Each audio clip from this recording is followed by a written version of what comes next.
Have you ever lost something that was irreplaceable, something with deep sentimental value? Well, that's exactly what happened to a Minnesota woman who recently lost a one-of-a-kind necklace. And even though the odds of finding it are pretty much stacked against her, she refuses to give up hope. Here's Amy Hockert. Well, I'm going to be going to Hawaii. Lynn Koch has been lucky enough to travel the world and back, always with her husband of 43 years, Mike, by her side. They even had a favorite vacation tradition, combing beaches for sea glass. Mike and I would always pack this because we'd strain our sea glass in this.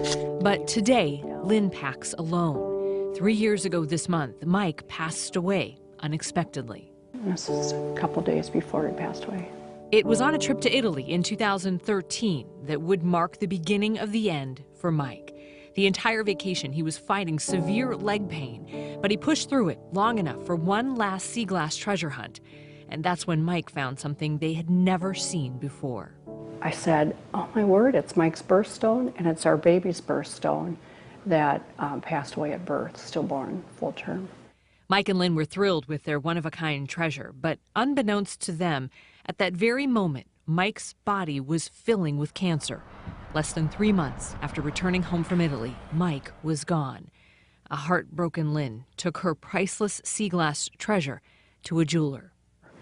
And I looked down and I just felt like, just like the Lord saying, this is my gift to you. And I guess that's why it's so valuable to me, because I feel like it is just a divine gift. It took a good year after Mike's passing before Lynn was able to start traveling again. In December of 2014, she took a trip to Orlando to visit family. On her way out of Orlando, she was flying standby back to Minneapolis, and she was in a hurry. Lynn had just enough time to do a quick change in a restroom before she had to catch her flight. She came into a stall, set her necklace down on a dispenser, changed, and then left. And I asked around whoever was in there if they'd seen it.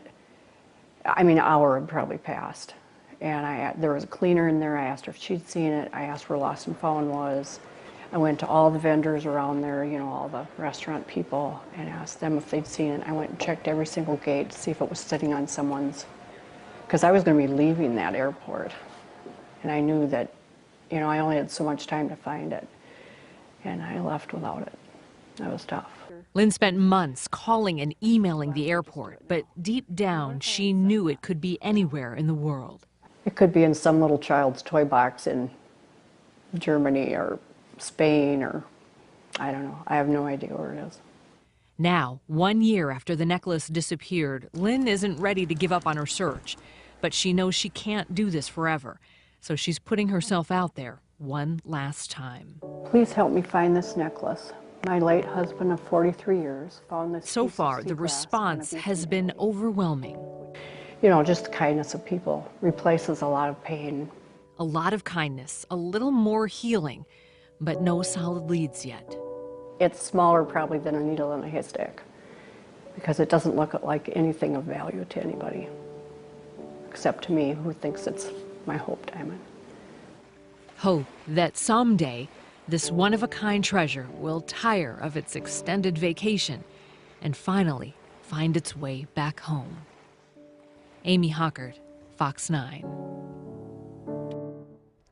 But you know, needles can be found, and if you would like to share Lynn's story on social media and help her find that sea glass, we set up a link to her Facebook page on fox9.com.